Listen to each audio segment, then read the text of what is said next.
quick sound check.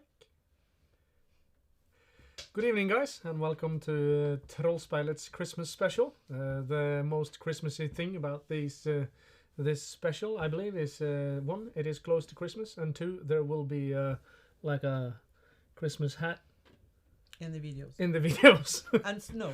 And of course snow, both outside and then of course in several of the videos, actually, to be perfectly frank. We want to try and show you a bit about how some of our horses have changed over the last year.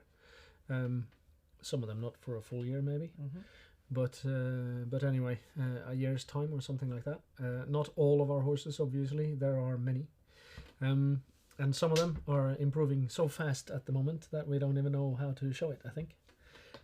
And this is a tip with that we've got from you, some of you, that show us the development of some of your horses, and it's a good thing because it's difficult to show the development of one horse from 1 week to another. That's difficult. So we need to be able to, the horses need to have time to sort of swallow the changes and develop. So whenever we become eager and we say, I bet we can show you the pirouette next time. It's not often. That normally means it's going to snow or rain most of that week. Or the horse is not ready yet. That also happens. That is important to know. What we will show, obviously, is as per our usual way of doing things, we are going to try and show you the qualitative changes. We don't much focus on quantitative changes, so it's not so much can the horse do this or that exercise, it is how does the horse move now and can you see the difference. If the horse has improved the way it's moving, then normally it will also have improved the range of different exercises it can be able to do. So we will try so the to our best. The exercise is a result of the quality in the movement and the strength and balance and everything in the horse. Yeah, the subtlety. It's a little bit like in calisthenics. People say that if you can do X amount of push-ups or X amount of pull-ups, and if you can do both of those, then probably you can do a muscle up, as they say, which is like pulling yourself up and then pushing over a bar or a wall or something like that. And the same thing, of course, applies if you can squat a whole ton of weight, then you can probably jump pretty high and run pretty fast as well, at least over some short distances, stuff like that. So we are going to try and show a bit of that. Shall we start with one of the videos? Let's roll video. Shall we start with the... Let's start with the one that comes up. Yeah, let's see. What does... Yeah, here we go. One. It's Rimne. This isn't today, as you can see. The green in the background probably means it's not Christmas in Norway. Here. Yeah. We know that with some of our viewers, it might be like this now, actually. So this is a cold-blooded race trotter. And even though he probably is able to run fast at the trot, it looks like he has all sorts of trouble walking slowly. And this is a good example of what I see. What I usually say: if the horse is not rhythmic, that means that it could mean that the front legs and the hind legs are not walking in rhythm with each other. It looks like, these costumes, the horse costumes with one gentleman in the front and one in the back. None of those will be gentlemen. No, I'll have you know. Humans. Humans, yeah. And they're not walking in rhythm with each other. And there is no connection, actually. There's just air in between them. And have a look at this. This looks like if you look at the rhythm, it's like 1, 2, 3, 4. 1, 2, 3, 4. 1, 2, 3, 4. 1, 2, 3, 4. 1, 2, 3, 4. 1, 2, 3. And now it's getting closer. This is rhythm. For almost a couple of strides there, it's almost rhythmic, right? Yeah. So let's study this a little more, because this horse is very open behind. isn't he? Yes, very. And can you explain what you mean by open behind? Yes, I can explain what I mean about it. When we say the horse is open behind, look at this slow-mo and all. It means that the whole pelvis and or the back, if that's the front, is tilted up so that the hind legs kind of stand out behind the horse more than they swing under, which you can see here. And on the lumbar back is very low. Yes, when the bum is in the air, the lumbar back must then, of course, be lower. So this and that also means that the barrel will tilt the opposite way of the. So everything tilts down just behind the saddle. Yeah, quite often it'll kind of terminate in somewhere underneath the saddle actually, and you can feel when that changes.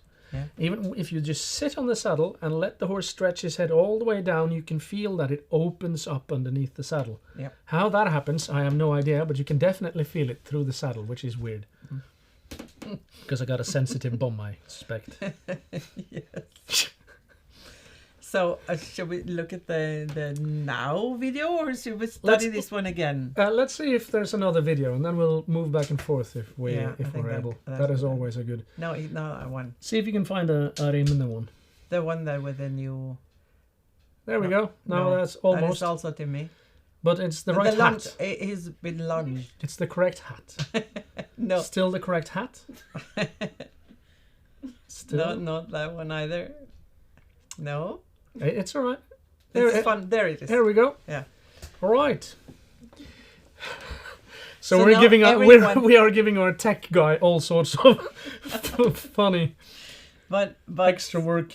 Then you guys have seen some of the things that we're going to cover. So. But look at the rhythm of this. You saw earlier he could hardly keep balance when walking, and now when he's walking, it looks completely rhythmic to me. 1, 2, 3, 4. 1, it's 2, the 3, same 4, rhythm 1, 2, 3, all the 4, time. 1, 2, 3, 4. 1, 2, 3, 4. 1, 2, 3, 4. It's the same all the time, and also he's more relaxed. He doesn't sort of run. Yeah, and it's important to, if you note that how like he is allowed to keep his head wherever he wants to. Yeah. And he was in the first video too. Yes. But here his head goes down and forward all the time. So he kind of stretches down and forward, and that lifts that part of the back that we were talking about. Mm-hmm. And that means that the rhythm can then be correct. And if the rhythm is correct, then and only then can we start to increase the power from behind. Yes. So there are several things I want to look into. Both why is the position of the head and neck important, and also is this horse more close behind than the other? Can we take a look at both of those? For me, we can. All right.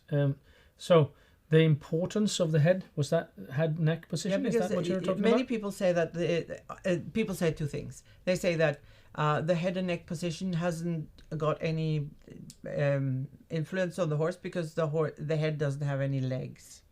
Yeah. And also that if the horse stretches the head down and forwards, the horse is more on the forehand than if it has got the head up in the air. Yeah.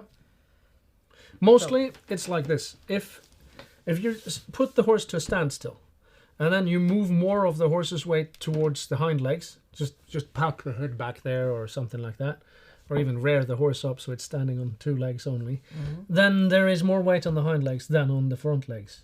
Is there? When he's standing still. If you move the weight when the horse stands still closer to the rear end, then the weight is more on the rear end. Yes. Simple. Okay. Yep. Simple as it can be. Doesn't mean it's great, because you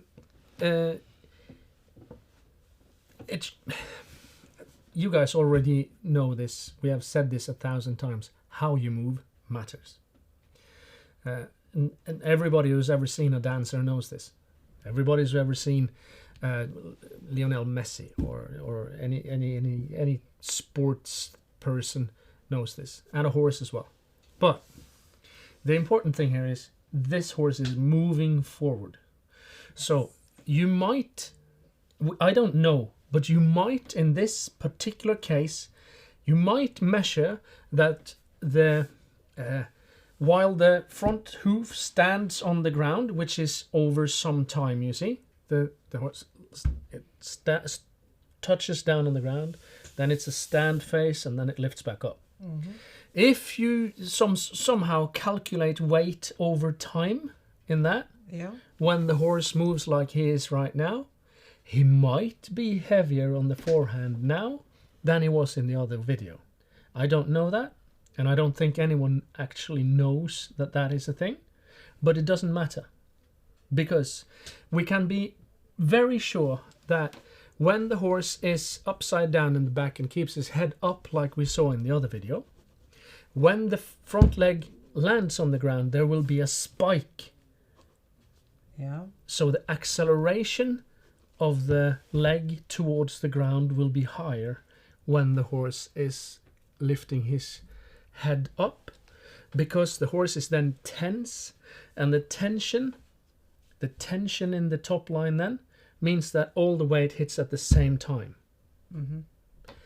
Now, when the horse is not tense in the top line, but rather stretching, mm-hmm. that touchdown on the front hoof will be the weight that comes crushing down on the hoof then will be spread over more time. This is an important function which is extremely hard to just explain quickly. I tried now, and I have no idea if anybody understood me. But maybe yeah, you did. I did. And the challenge with this thing is that it's so complex. There are so many processes that is influencing this, because it's a dynamic process. Yeah, it moves.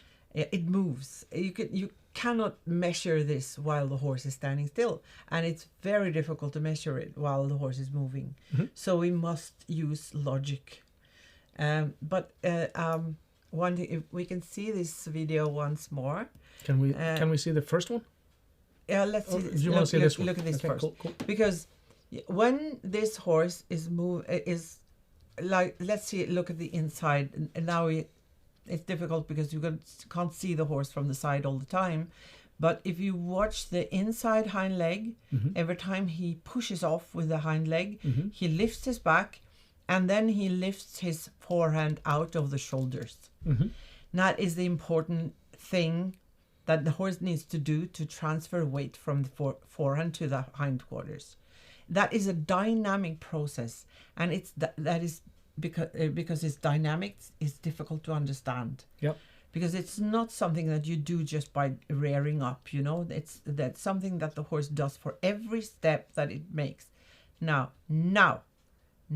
he lifts his back up, and then he lifts some of his weights out of the shoulders, and then the pressure on the front leg when he lands is less, because there is cushioning because of the in the shoulders. Yeah, because of the rhythm. Yes. And that is because of the rhythm. Yeah. Yeah. So the rhythm that what the hind legs do as compared to what the front legs do change that spike in the acceleration. Exactly. So but there are 2 or 3 different ideas around that are all important. One, the hind leg does something. Yeah. 2, the back allows that something to mean something in the front. Yes. And 3, because the front, because the hind leg does something and the back does something, it allows the shoulders to do something as well.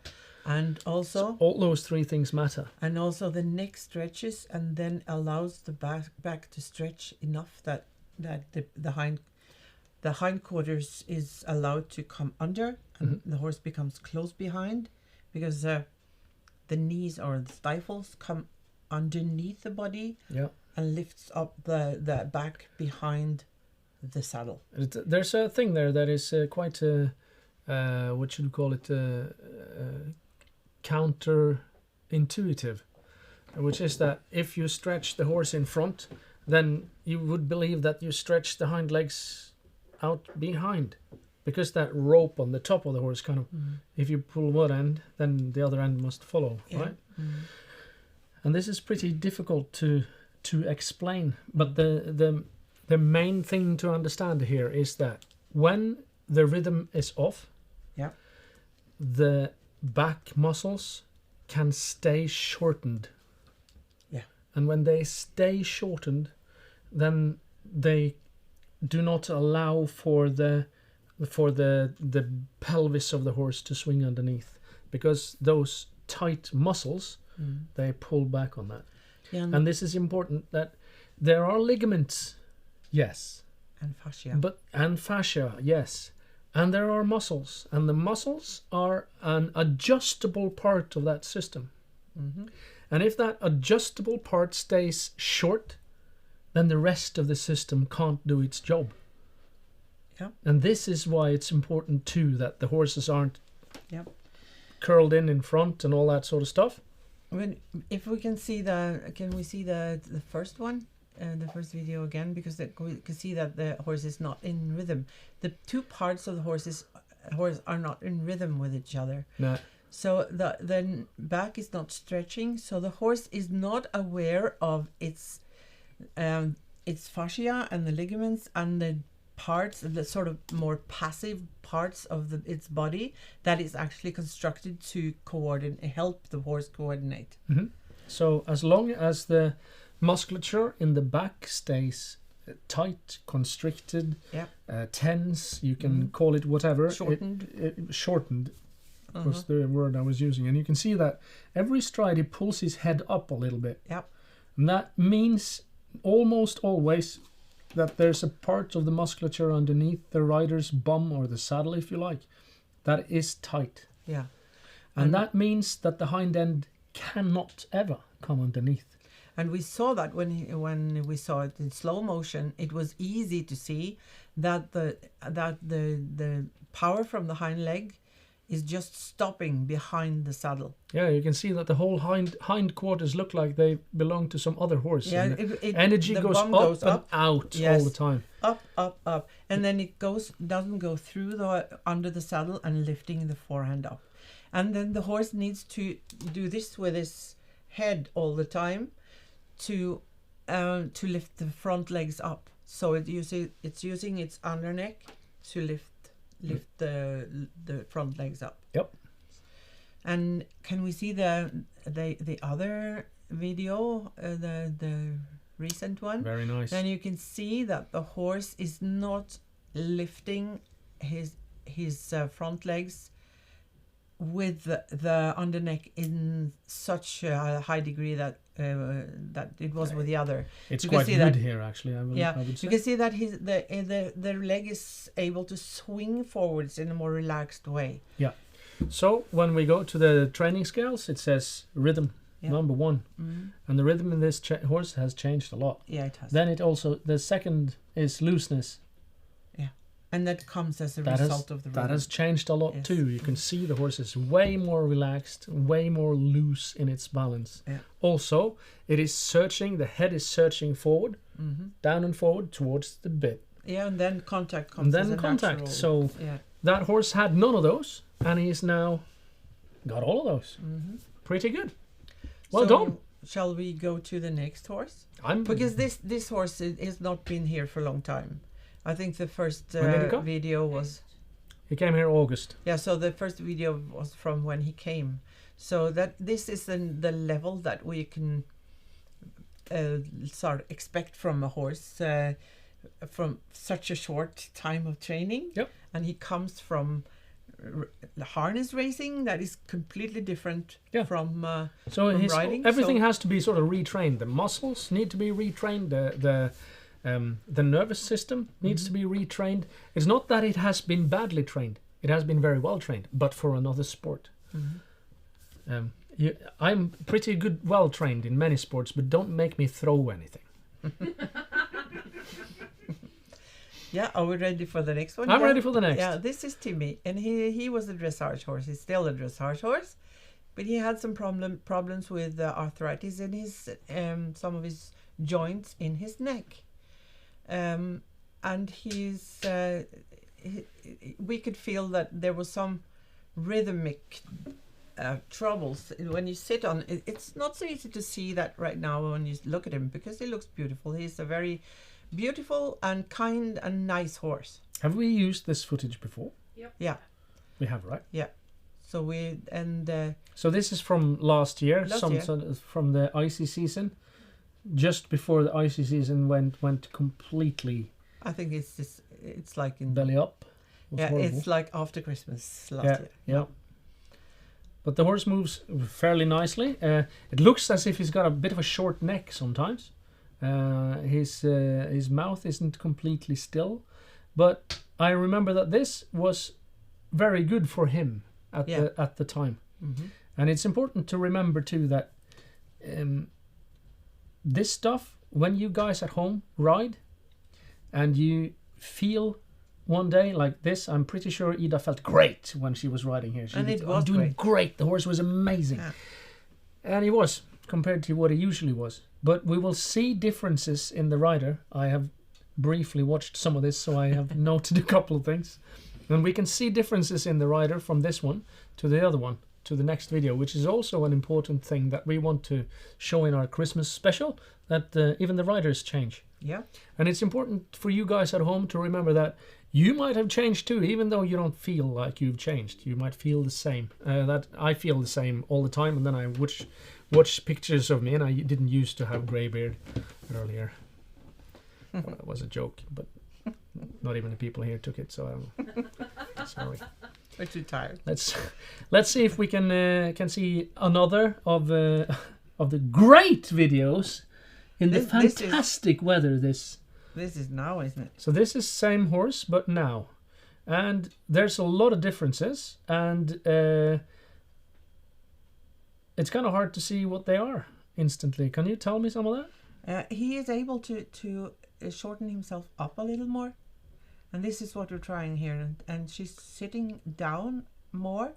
You can see that he's a little more behind the vertical. Mm-hmm. But that is because he's trying to lift his back more. Can you see that her hips, Ida's hips, are following the horse forwards and up in the stride, and then down and backwards? That means that he's lifting his back more. Yeah.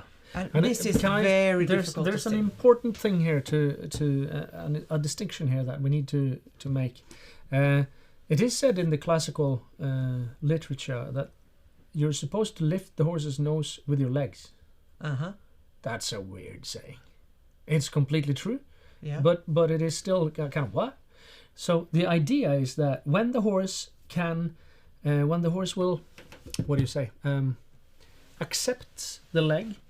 And that doesn't mean that the horse doesn't run away when you put your legs there.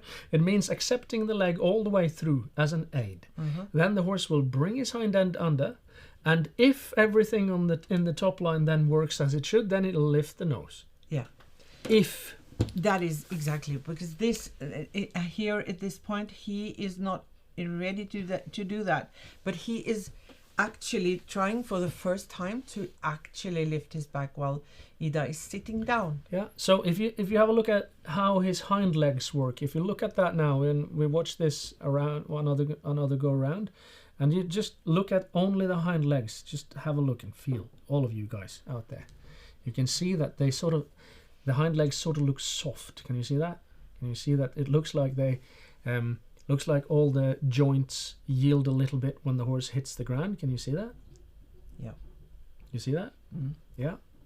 All right.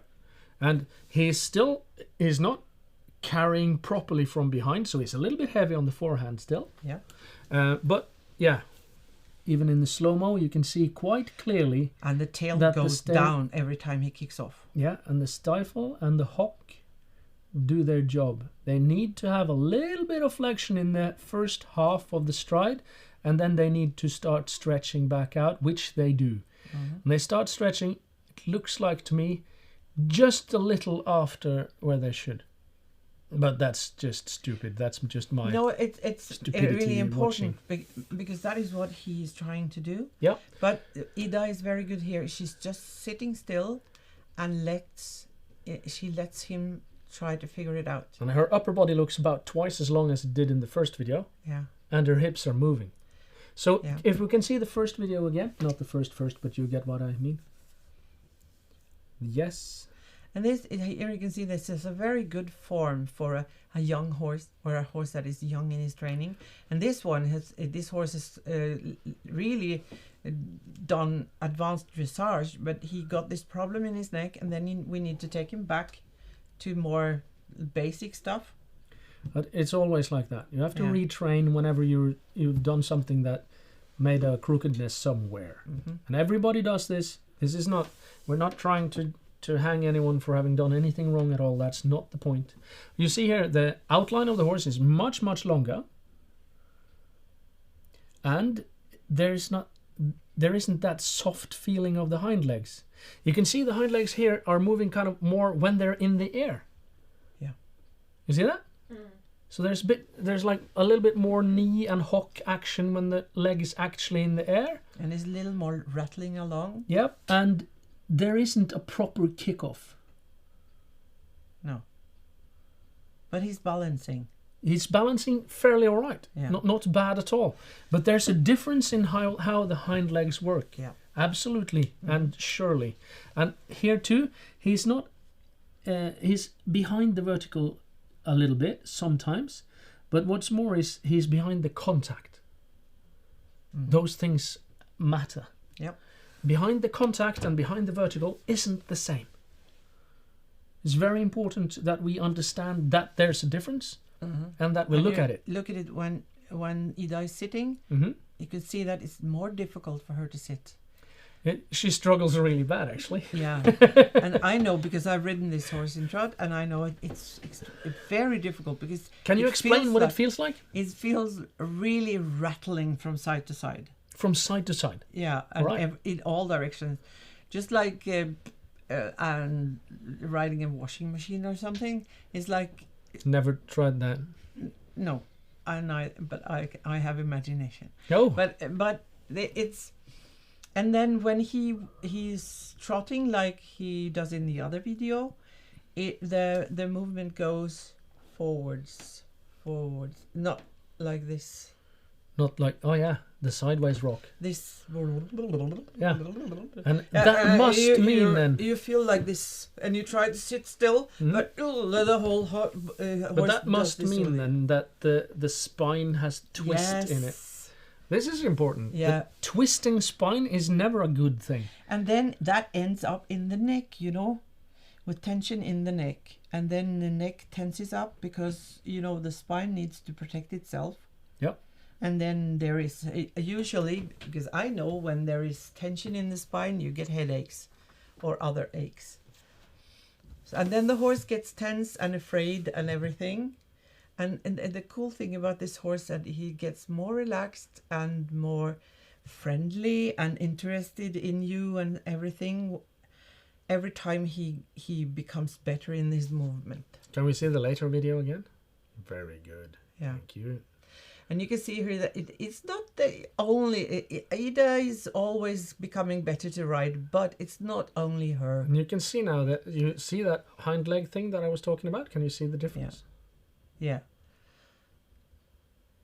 And you can see that he's still not able to actually lift his forehand up as much as his body can allow. It's because his bum isn't big enough.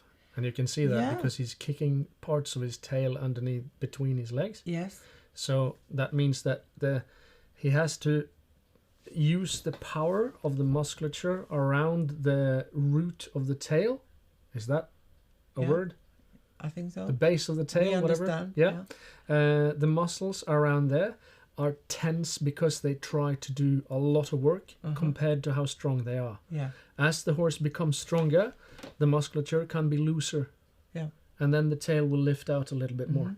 And when the tail lifts out more, then he won't kick it in between his legs like and you like can he see does here also sometimes. you can see also that he's trying when he goes behind the bit here, behind the vertical. Yeah. It's because he's really trying to lift his back. He feels that this is a good idea to just lift my back, because then it feels better and I feel stronger. Yeah. But he's too stiff, so he can't do it. You can see also that there's much better contact now than there was in the other video. Mm-hmm. Much more. Not solid, but contact. It's much more often that it stays like a rubber band a little bit, Mm-hmm. instead of just loose. So what we need to be, nice. with training the horse, we need to know what is, even though it's not perfect, we know that this is not more perfect, but this is better than it was before. This is more correcter than it used to be. Yes, and we know that when he's doing this, he's trying to lift his back and curl his back like that. Yep. It's not a bad thing that he sometimes is a little behind the vertical. As long as you give with your reins, doesn't mean it's doing perfect, the half halts. but it means this is an acceptable fault. We know why it happens. Yes. So you shouldn't try and keep your horse's head in like that. You should let the horse stretch. And still, there are 1,000 times and 1,000 reasons for that to happen. Sometimes the horse will run away. What should you do? Just tag along? No. There's different stuff that means that you have to do different wrongs. Yeah.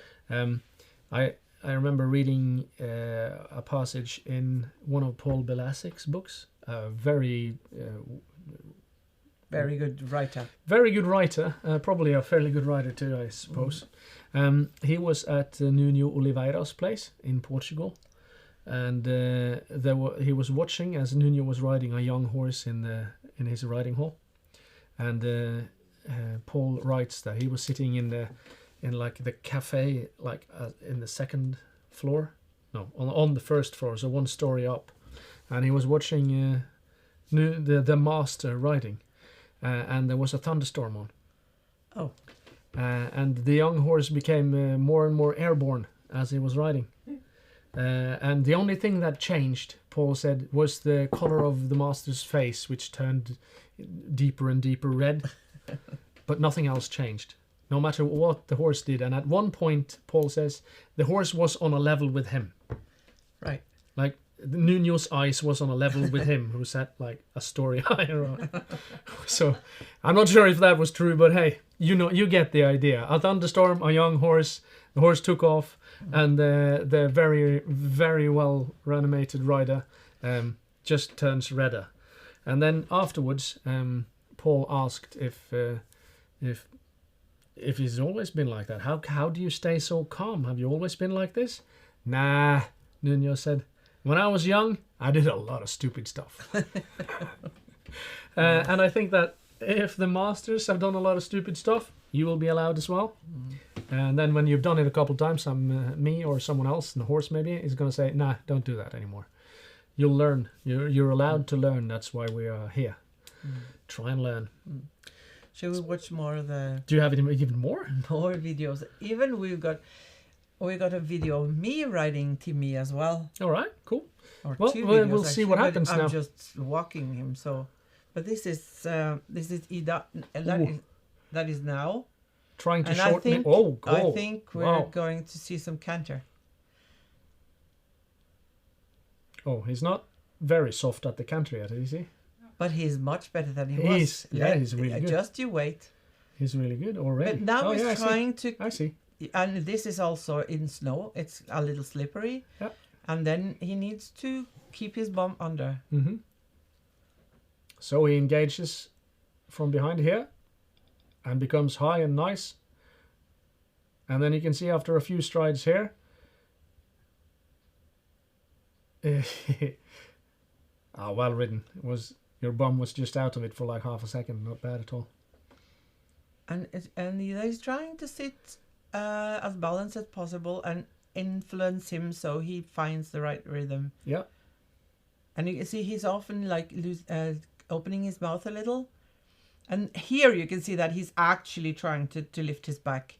You see that he's stretching he's almost curling his neck to try to lift the back up. Yeah, it's very interesting to try and see that. It's very difficult to see where it actually changes. It's all right that he stretches his head down, but quite often the horse will do that without actually lifting his back, right? Yeah. So what we want to see towards the end of this, we would like the slow motion if you can manage it. Towards the end there, when just before the end of the clip, when he's stretching. Yeah. In this moment, you can see what we mean about the horse lifting its back. Yeah. You can see here that the back has a little bit of the very, very shallowest U shape in it, just a slight down in the wave. And when the horse stretches down and forward after about a lap or two, around here, isn't it? Then he's trying to stretch. Trying to stretch and this properly is because and Ida actually is giving the rein. Move forward slightly. You see that she's giving Timmy his rein. Yep. So it's not. Yeah, she's it's not good. pulling him behind the vertical. No. He is stretching. Mm-hmm. And this is interesting because you can see that he looks lame. A little bit, yeah. And this is as Ida said when she was riding him. Now you can see how lame he actually is. Mm-hmm. Because this is it's not a lameness because it's painful to step on that foot, but it's because one of the shoulders is stiffer than the other. Mm-hmm. And he's been protecting that. But when he's starting to stretch more, and you see now he's stretching his nose in front of the vertical. Yeah. And trying to stretch that shoulder, which is more stiff. Mm-hmm. And as you can see, I didn't get to take more video because it was cold and my phone was really grumpy about the temperature, so I didn't get to see. But I can promise you that you can see in the video that he's getting a little better. But he was not lame when we finished. Yeah. So he's not lame. That's not the thing. And he's stiff in his like, shoulder. Yeah. And it's an interesting point that we need to spend a little bit of time with. We all of us have like one side that we favor. And that might be in many different ways. It might be the way that you shoot or aim your bow. You are opposite. Yeah. So you aim because your left eye is dominant, and I do this because my right eye is dominant, even if I'm left-handed. So I want to. I'm right-handed. I want to hold the other way. I want to hold your way. Yeah. But the eyes are are different, and sometimes the arms are different, legs are different. Some are right-footed and left-handed, and some are right-handed and right-footed. And that means maybe that you can kick the ball better with one hand. I used to play American football. You must. We think that you can play football with your arms. That's how you do that stuff. But my point is that everybody favors different parts of the body for different movements. Yeah.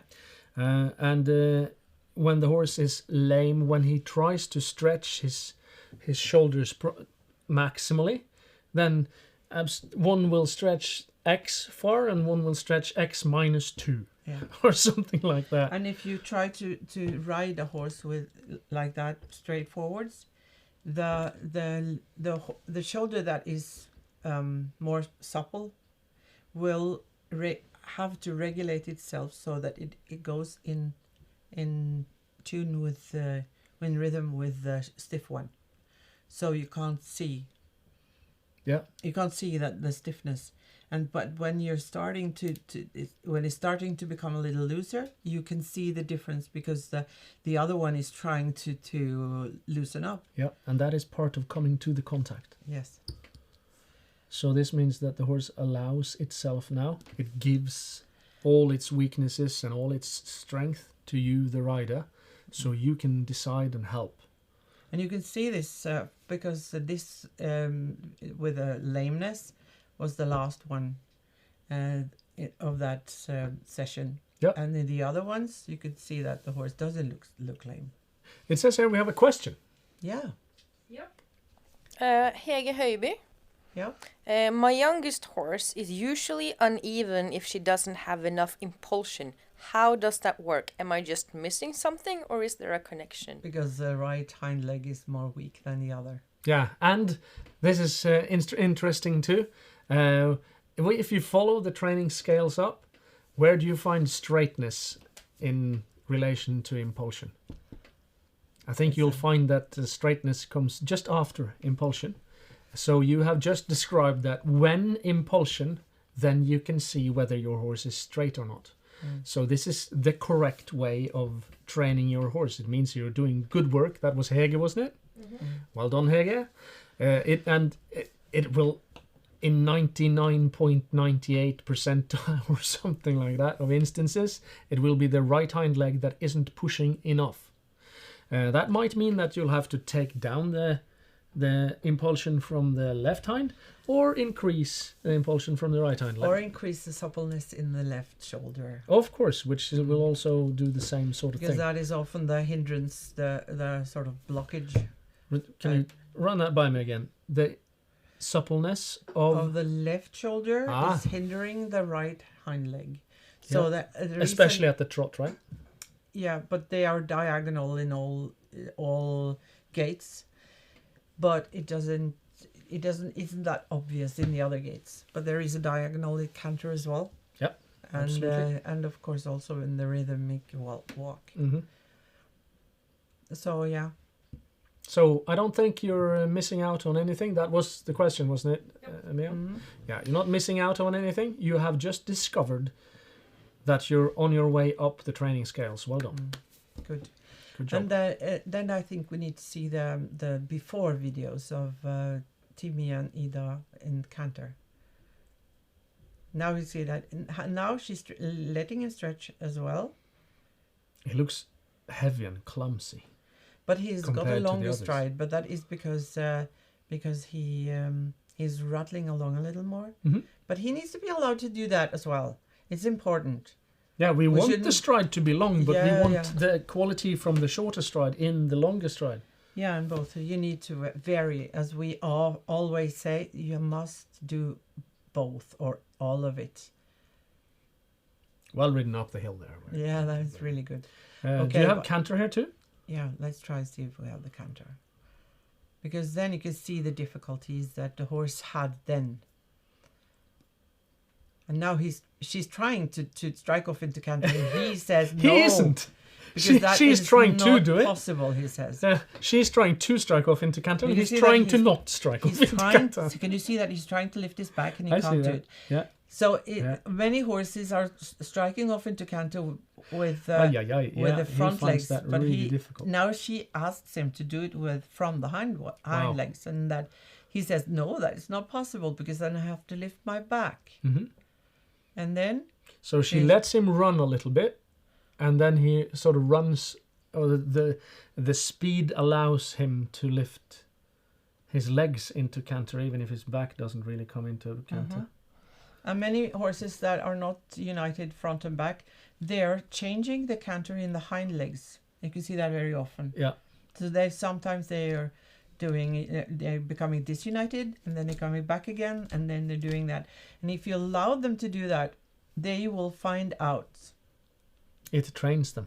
It trains them because they need to be allowed to check out their body and find out how is this. This is not working, Can we and they could feel that it's Can not. we discuss this a little bit? You said you allow the horse to do faults, really, Yeah. and that trains the horse. Can we Because discuss if I ask a person to walk on a slack line, yeah. you can't punish them every time they do it wrong, or Yes, I stop them. No, this is wrong. You don't say that. You say, try it again. Yeah. Try once more. You feel that it's wrong. So, yeah. Yeah. So, And the horse feels that this is wrong. but how does he feel that? What does wrong? Can you define that? What do you But mean it's- wrong? If he canters in the with the right lead on the front and the left lead in the back, Yeah. that feels awkward. Probably. Yeah, I should you expect see it it in the does. horse. Yeah. And there is It's a like you're reason- dancing with yourself, but one of you got up too late that morning. Yes, and I don't think that we humans understand how difficult it is to have 4 legs, because we have got a better balancing system because we are on 2 legs. Yeah. But they have to coordinate 4 legs at the same time all the time, and then in order to canter in a balanced way, you need to get the right rhythm, and then you need to be in touch with your fascia in the back. I think I read somewhere that a dinosaur, I think it was a stegosaur. Don't shoot me if that's wrong, brother. But he's not watching. This dinosaur had 2 brains. One in the skull, probably taking care of chewing and such. I don't know how smart this thing was. And one in the rear. Yeah. Like Taking in care the of the hips. Yeah. In the hips. Yeah. So there's a bigger clump on the nervous system. I think brain might be a bit of dino. a stretch here. Yeah. But to coordinate the hind legs and the tail, that's Yeah, what I the can that's what the scientists said, that this is old science that I So probably no- have Because this scrambled is to very find. interesting, because a canter is really forcing the horse to use his back, because when the horse is not lifting its back, it's very difficult to canter in What do you mean the right rhythm. forcing the horse? What? What do you mean? You don't mean forcing the way I mean it. I'm No, pretty no. sure. But that when you ask the horse to canter, it has to, when it's even trying to canter and can't Yeah. do it, just like Yeah. this, you can see that it needs to lift his forehand up. There's a moment here that I want to have a look at. When he strikes off, I think the first time in this video, we'll have to just let it roll again, and I'll have a look at it. What I'm looking at is that it looks, when he's striking off, it looks as if there's too much power in the strike off here in the first couple of strides, I think, compared to what the back allows, or whatever you should call it. Yeah, that's completely true. I know. I have felt that back, and it's right. But it is, at some point in this video, it is quite clear to see, actually. Because it looks like the hind legs push off with a lot of power, but then the horse doesn't lift. It just goes faster for a couple of strides. Yes. So that means that some of the rubber band in the back is too tight still. And this is so weird, because when the horse is weak, he has to keep the muscle in the same position, like locked in a shorter position, because when the muscle is allowed to be shorter, it is effectively stronger. It's like if you try to lift something all the way out there with your hand stretched out, you're not so strong here as you is with your arm much closer. Shall we try and watch the new one? The new canter again? Yeah, the The same new- horse in new canter, canter. like yesterday or no? This week, yeah. You can see that he's able to move a little shorter. Much shorter. And still he's got a problem with lifting his withers, but in much shorter outline. And he accepts much more power from the hind legs now than he did in the first video, Yes. as you can see. Much more. Can you guys see that?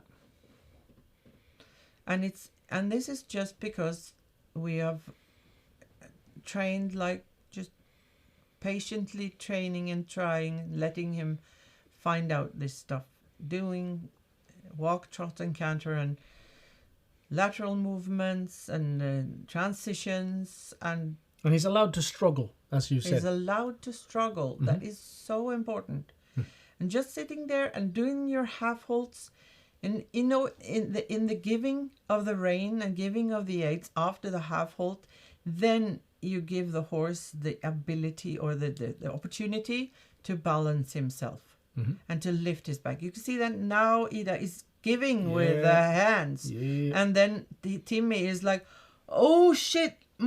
Sorry. Oh. My back is lifting. Help! My back is lifting. Yeah. Yeah. Looks great. Should we roll on to next? Do you have more video even? That was it? Haven't you got the 2 videos that with me? Not sure. The one you got from Thea? No, I got from my. Oh, that one. Well, it's no problem. It's just with those videos, it's very difficult to see actually the difference. Let the tech wizards look at it, and we'll see. But I can talk a little about it because it's about when Ida and we're training Timmy together, and often Ida says, "Shall we ride? Shall we ride Timmy today?" And then I'm doing the walk, and she's doing the trot and canter, because then in the walk you can do so much. With my strength and like migraine problems, I haven't got the capacity to work that much with horses, but I can do it in walk, and I can do a lot in walk, and that is the good thing about for everyone else that have limited capacity, and also for the horses that, for instance, with horses that have strain injuries, that you've heard from the vet that you shouldn't trot this horse because he has had an injury, but you can walk him, and you can ride him and walk, and then if you do the right coordination with your legs, your seat, and your hands, it's possible to change the rhythm, so that the horse goes from doing this with his seat to doing this with his seat. Mm-hmm. And you can do that with your own seat, or I was wrong, doing this with his back and your seat. Mm-hmm. So you can feel that obviously with your seat bones going like this. Yeah. Then the horse, this is a lot of rotational forces in the horse's spine, and that is not very healthy. It's all you need to stabilize your back. That doesn't mean stiff. Yeah, all of these things are so complex, and we sort of every time we mention them, we have to do this whole discussion, and that's quite all right. The spinal, what do you call them? The different parts of the spine, the vertebrae, they can move this way, they can move this way, and they can move this way compared to each other. Yeah, I shouldn't move much this way. They can move all of those ways to some degree. Mm-hmm. And all of those ways are important in order to move properly. Yep. But if it's a lot of this, that's probably not good. And if it's a lot of this lateral movement, Too much. that's It's not not too good. And neither is too much of this. But it's the worst part of it is if some of that happens without the ability to control it. There's this thing now in the training of humans where for a while it's been very important to gain more flexibility. But it seems that flexibility is like everything else, like a two-edged sword. If you have a lot of flexibility, i.e. the ability to get into a funky position, like the splits, but you have no strength in the splits, or very low strength in the splits. Controlling strength. So you control, how fast you move, or even moving up. So the point is that when you get into a position and you can't control that position, then you don't own it. You have just allowed the body to get into a position where it isn't able to control itself properly, which means that you are more prone to injury than if you can't get into that position, which is a weird thing. But this happens with the horse's back too. Quite often the horse's back will be way too floppy this way. It can be way too floppy this way, but maybe the worst is if it's way too floppy this way. The worst is when it's floppy in all directions at the same time. Absolutely. And then you get then you are or completely stiff, yeah. of course. But if it's very floppy, then you get pain, and you also get all kinds of rotational problems in, for instance, if the back is doing like this, Mm-hmm. then the pelvis is doing, this is the pelvis seen from behind, the pelvis will do this, and then the hind legs must do this. Yep. And then when the horse is sort of putting his leg on the ground, he will sort of rotate, twist on the ground. Twist the hoof Yeah. when it's on the ground. And this is very straining for all the joints in the whole hind leg. Mm-hmm. And it's also when the horse is doing this, when his spine, it's not so that he does not become this strong in the lifting direction, because this is all about vectors, you know. And if the vectors, the power of the hind legs is pushing in this direction and then in this direction, there is not that much power that comes lifting the rider up and forwards. Mm-hmm. And then you get tension to try to stabilize this power that goes in all directions. You get tensions in the shoulders and in the neck, so that is trying to stabilize this rotational energy. And then you get all kinds of tension that gives pain. And also, if the horse is not able to lift the forehand up like this, you get also like much more acceleration towards the ground. Yeah, Impact. in the front legs. So you Impact. get pain in the pasterns and in the hoof and All sorts of stuff. Too much crashing down on the ground with the forelegs. Yeah, and even if you don't get pain, because there are these horses and humans who are freaks of nature and they don't feel pain, they don't have any trouble like that, but they don't get access to the full physical capacity that they could have had. True. There's just loads of potential lying there on the table and nobody can catch a hold of it. Important stuff, that. So an important thing just before we end is you can fix a lot of these things also in walk. Mm-hmm. And we have talked a lot about that in earlier videos, and this is we're just giving examples of it was quite obvious today. Rimne has almost exclusively been worked at the walk, especially on when ridden, right? So that's an example of a horse that we have. And these are examples of the things that we're trying to teach you over all these earlier basic videos. Mm-hmm. So it's important to sort of go back and watch the old videos about the basic stuff, because and every time, I guess, if you go back and just repeat some of them, I guess you will say, oh, was that what they meant that time? Now I understand, because then you can see, because we can't explain all these things in just 1 hour. It's impossible. Yep. However, and also we have for you nothing right now because it's not Christmas yet, but I have a Christmas gift for all our viewers. It's a promise. Mm-hmm. That's what my this Christmas gift for the viewers is, this promise. I'll show you some work in schools above the ground or towards schools above the ground with my new stallion over the next few weeks. Cool. Christmas present for all of you out there. Christmas promise. Christmas promise. Well, so are there any more questions? there's not been any blinks. They're nice with us. No, we like questions. So shall we wish people Merry Christmas and Happy Holidays?